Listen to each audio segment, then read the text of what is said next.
Seperti Kiai Imad merungkatkan nasab habaib. Aku terkejut ini, ternyata ini menggema ini di Unusia, ini tesis Kiai Imad.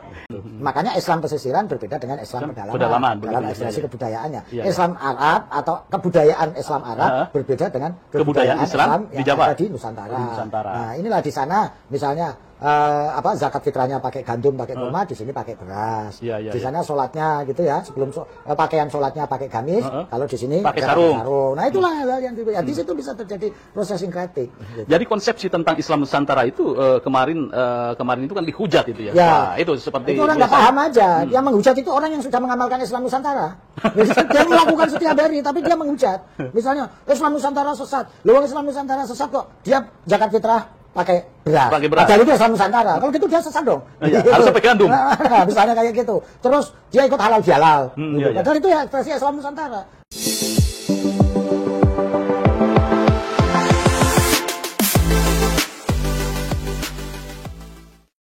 Assalamualaikum warahmatullahi ta'ala wabarakatuh.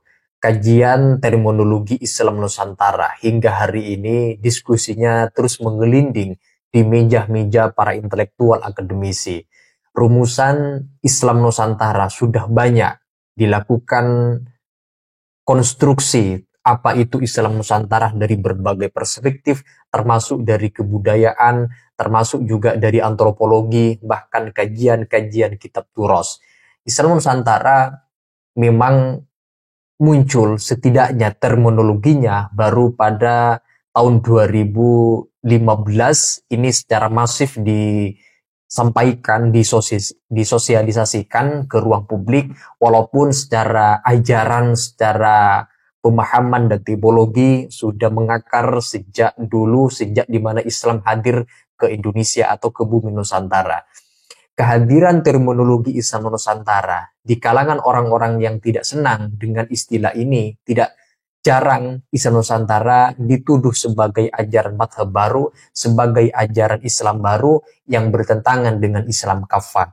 Sedemikian ekstrimnya orang menuduh bahwa Islam Nusantara adalah ajaran baru yang tidak boleh diadopsi oleh umat Islam di Indonesia.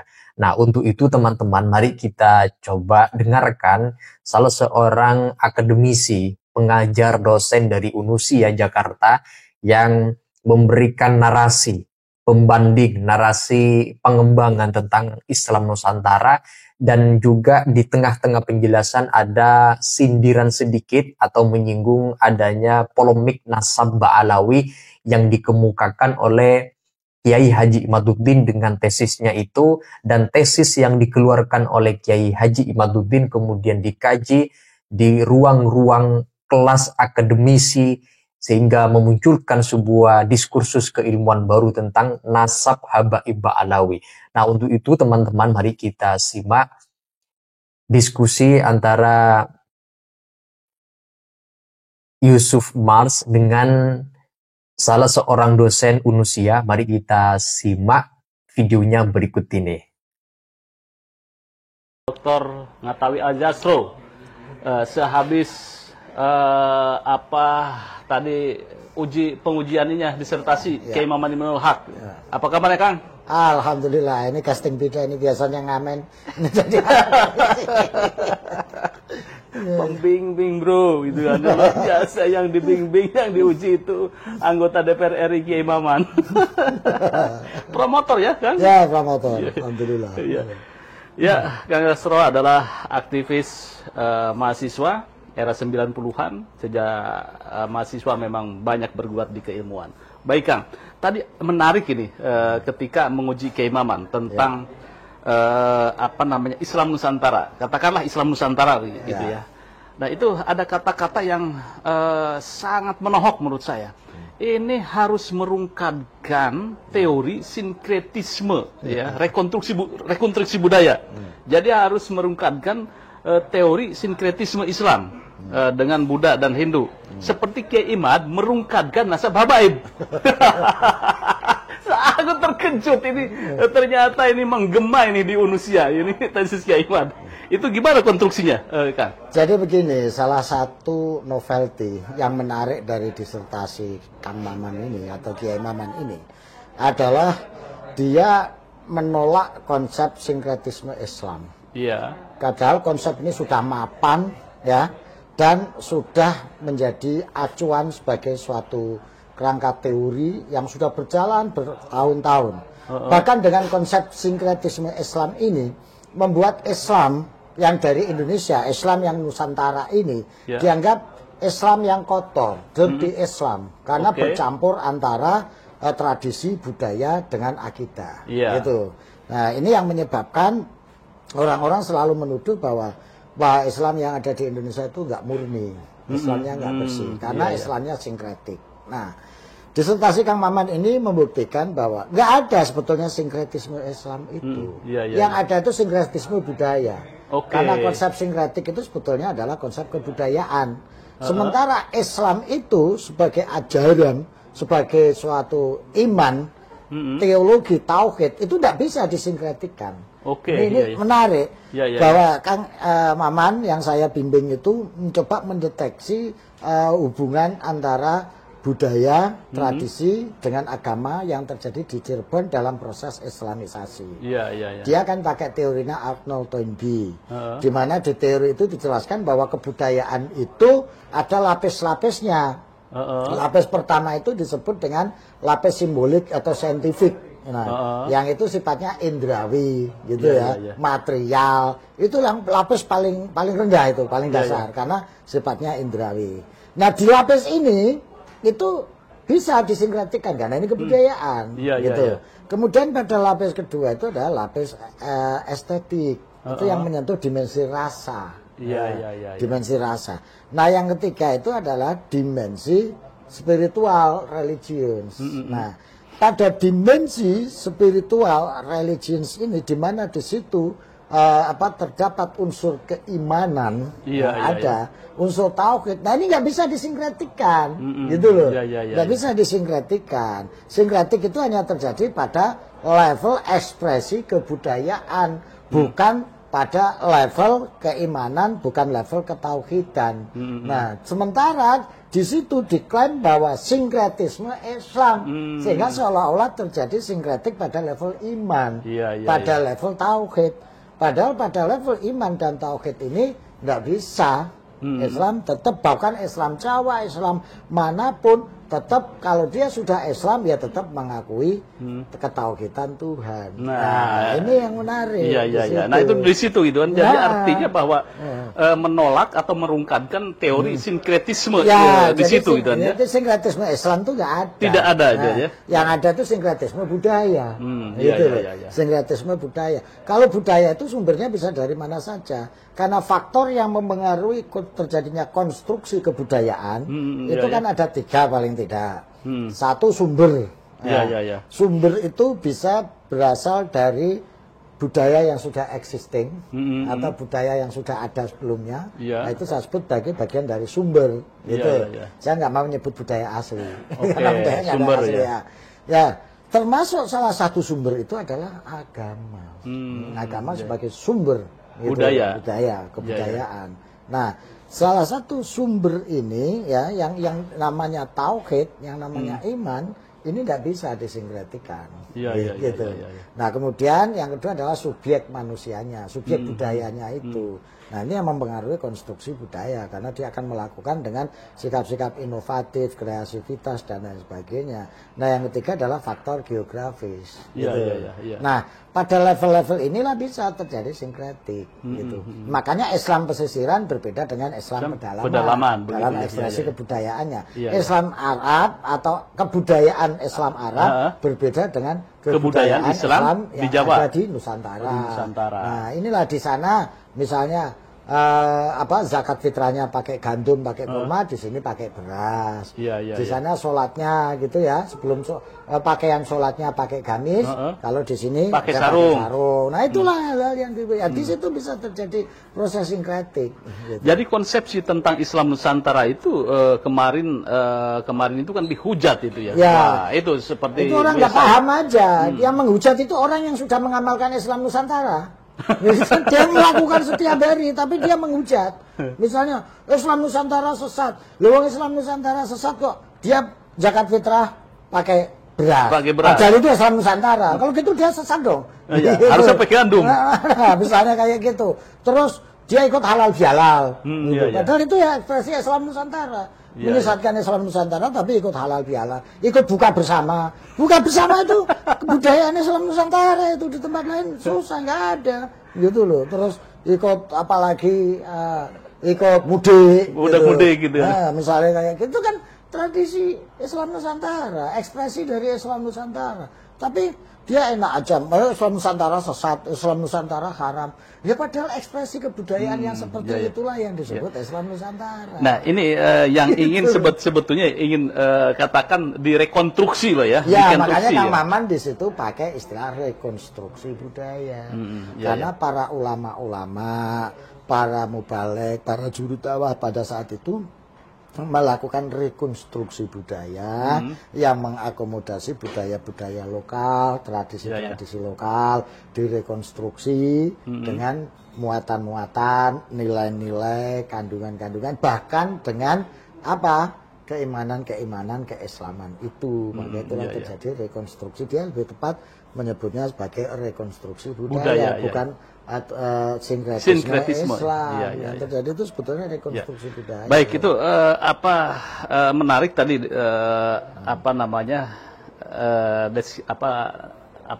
itu disertasi Kiai Maman itu contohnya tentang Cirebon, kemudian peran Sunan Gunung Jati. Ya, peran para kreatif minority lah di situ. Kreatif minority kreatif minority itu ya para kelompok minoritas, para semacam penggerak atau nukleus. Nah, ya itu yang menggerakkan, melakukan proses rekonstruksi kultural itu.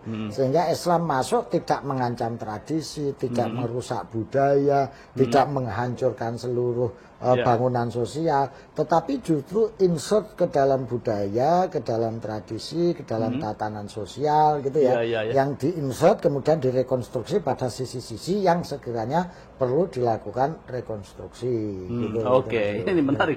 Tetapi yang menarik lagi tadi bagaimana rekonstruksi budaya yang dilakukan oleh Kiai Maman itu harus mampu merungkadkan akar masalah gitu kan. Seperti Kiai Iman merungkadkan. Nah, itu kok analoginya kok bisa sampai ke Kiai Iman itu bagaimana ini? Enggak, selama ini kan bahwa misalnya konsep Ba'alawi, konsep apa itu kan sudah sedemikian kokoh dan mapannya, bahkan hampir menjadi keyakinan sebagian masyarakat atau umat Islam Indonesia, saking kokohnya, sehingga seolah-olah itu menjadi bagian dari ajaran yang tidak tergoyahkan. Padahal itu tidak lebih dan tidak kurang dari konstruksi sosiologis saja. Gitu. Nah, Kiai Imad kan mencoba melakukan critical gitu ya, dengan soal benar salah itu bagi saya tidak penting, tapi bahwa upaya melakukan critical terhadap sesuatu yang ternyata bisa dilakukan itu tuh hal yang biasa dalam dunia akademik gitu. Nah, sama Kang Maman juga selama ini konsep sinkretisme Islam bukan sinkretisme budaya sinkretisme Islam itu sudah mapan sedemikian rupa, sedemikian kokoh. Bahkan ini menjadi acuan tidak hanya intelektual, akademisi, tapi juga acuan keimanan. Sehingga timbul persepsi bahwa Islam yang dari Nusantara, Islamnya orang Indonesia itu Islam sinkretik, Islam yang sudah menyampur bau, tidak murni lagi gitu tidak murni, kotor, dirty Islam lah kira-kira seperti itu, karena dia menyampur adukkan unsur-unsur budaya tradisi dalam konteks keimanan, dalam konteks ketauhidan. Padahal jelas ulama-ulama dahulu yang menjadi pionir dalam penyebaran Islam itu tetap memberikan garis batas yang tegas. Urusan tauhid, urusan iman tidak bisa dikompromikan. Selebihnya monggo untuk dilakukan adaptasi, rekonstruksi, inovasi dan lain sebagainya. Maka berlaku dalil-dalil yang banyak itu yang dipakai. Misalnya kayak dalil al-muqafadatu ala qadimi sholeh wal ahdu bijadidil aslah. Itu kan konteksnya pada konteks kebudayaan, pada konteks tradisi, bukan pada konteks keimanan. Gitu loh. Misalnya memelihara yang lama, yang baik, mengambil yang baru, yang lebih baik. Itu konteksnya bukan pada konteks keimanan, bukan konteks ketauhidan. Jangan memelihara tauhid tauhid lama yang baik, mengambil tauhid baru yang lebih baik. Bukan itu pengertiannya. Iya, Ini iya. konteks kebudayaan. Iya. Gitu loh. Ya seperti selawatan di Indonesia kan Iya, selawatan ya, makanya. bisa azan selawatan. Iya, kalau itu. kalau dulu ya mocopatan. Mocopatan Kalau itu, dulu ya uyon-uyon. Nah, sekarang ganti solawatan, Iya, iya. diganti siiran, ya kayak gitu-gitu. Nah, itu konsep-konsep budaya seperti itu ya kan. Gitu. Tetapi ini NU itu hampir masuk periode kedua ya, abad kedua. Milenium kedua. Nah, pondasi tentang Islam Nusantara itu sangat kuat. Nah, kemudian juga berbagai cara kaum katakan ya ingin memurnikan Islam dan sebagainya. Ini selalu membentur tembok. Kira-kira kokohnya ini di mana nih, Kang, menurut Kang Sastra? Ya karena Islam Nusantara itu related dengan akar tradisi budaya Nusantara. Oyotnya akarnya itu sama. Kan dulu udah Oke. pernah dicoba-coba dengan berbagai macam gerakan itu. Mulai dari perang Padri yang mencoba menyingkirkan tradisi keislaman. Mau dicoba dulu dengan gerakan-gerakan Islam formal simbolik ya, yang menggunakan simbol dan formalisme Islam untuk diterap. Ya nggak jalan karena itu nggak related dengan akar tradisi dan budaya Nusantara. Dan itu kalau kita ngaca sejarah ya, Islam itu kan masuk abad ke-8, abad Oke. ke-7, Ya, ya ya. kan? Nah, tapi Islam baru berkembang. Itu kan abad ke-15, Iya. 1400-an, eranya Wali Era Songo. Songo, iya. Artinya ada kevakuman dari abad ke-8 sampai abad ke-15, pertengahan abad 15. Iya. Ya, ini gara-gara kesalahan strategi dalam menyebarkan dan mengajarkan Islam. Iya. Hampir berapa abad? Dari abad 8 sampai 5, hampir 7 abad. 7 abad ya. Iya, itu Islam nggak berkembang. Itu banyak dibuktikan dalam catatan sejarah. Bahkan ketika tahun 1430-an, ketika Haji Ma'wan, sekretarisnya Cheng Hu, datang ke Nusantara, itu Nusantara mayoritas masih pemeluk agama lokal, sama Hindu Buddha di kalangan kerajaan, di kalangan penggawa keraton, gitu. Tapi mayoritas yang bawah juga masih agama-agama lokal. Ini yang kemudian dianalisis oleh Wali Songo. Berarti ini ada kesalahan dalam penyampaian. Satu contoh yang orang sering nggak tahu. Penyebar-penyebar Islam itu kan selalu disebutkan para pedagang. Oke. Iya. Jadi, padahal ada konstruksi sosial yang sudah mapan di kalangan masyarakat Nusantara, terutama Jawa, bahwa penyebar agama itu mestinya di kalangan para brahmana, para resi. Nah, sementara pedagang ini adalah golongannya golongan Waisya.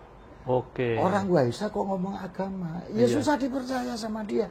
Dia orang tahu, wah ini ajarannya bagus ya, benar. Tapi kok yang bawa orang Waisya ya, mestinya kan orang Brahmana, gitu loh, atau para resi. Nah, itu salah satu contoh-contoh kesenjangan kultural itu, gitu ya. Nah, ini yang kemudian dievaluasi. Belum caranya. Cara menyampaikan, cara mengajarkan, mungkin masih oral murni, dan langsung menyampaikan kebenaran Islam, kebaikan Islam, ya ditawarkan kemana-mana, nanti ada surga, nanti.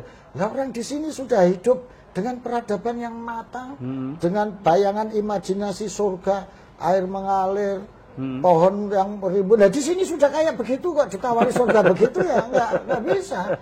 Jadi bahasa kasarnya, proses Islamisasi hanya menyentuh dimensi kognitif, belum menyentuh dimensi afektif. Nah, inilah yang kemudian dievaluasi oleh Wali Songo, gitu ya. Nggak bisa kalau caranya begitu. Kalau gitu kita pakai kebudayaan, gitu loh.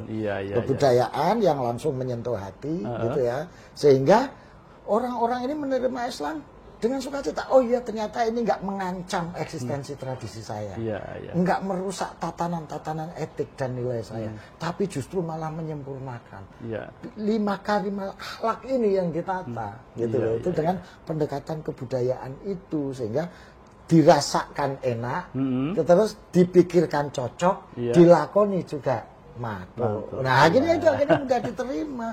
Gitu. Nah, inilah ajaran-ajaran yang dikembangkan oleh NU. Iya, akhirnya related dengan itu.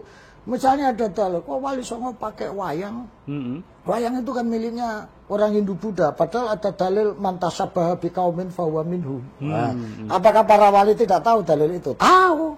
Tapi kalau kita pakai dalil itu 7 abad enggak berkembang. Makanya pakai dalil yang lain, karena setiap dalil itu ada peruntukannya, ada konteksnya.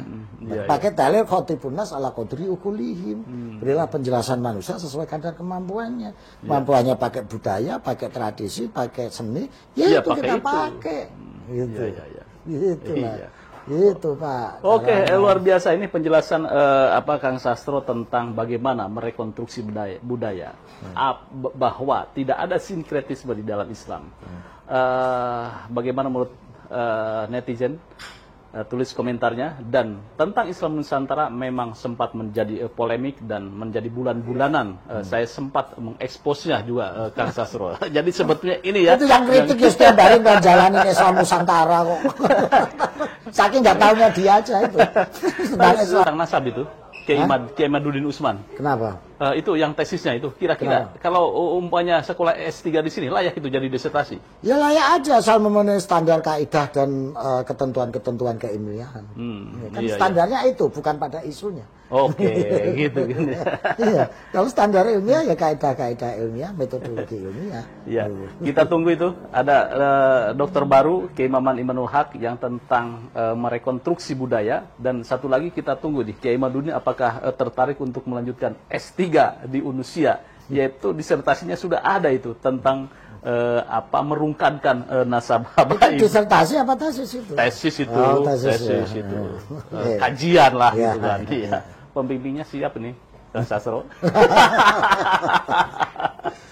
Saya usul kalau dia bikin disertasi pembimbingnya Rumail Abbas. Rumail Abbas ya. Aduh, menarik ini dua tokoh ini sama-sama NU. Kayaknya perlu ini di Unusia membahas tentang polemik nasab sampai sudah 2-3 tahun ini Kang, belum selesai ini. Ya, baguslah akhirnya iklim akademik kan jadi sehat. Yang penting dalam koridor akademik, bukan dalam koridor sentimen, bukan dalam koridor emosional gitu. Iya. Dalam itu hal yang biasa. Iya, walaupun ada gesekan-gesekan sedikit iya, ya. Biasa dari dulu juga begitu. Iya. Baik.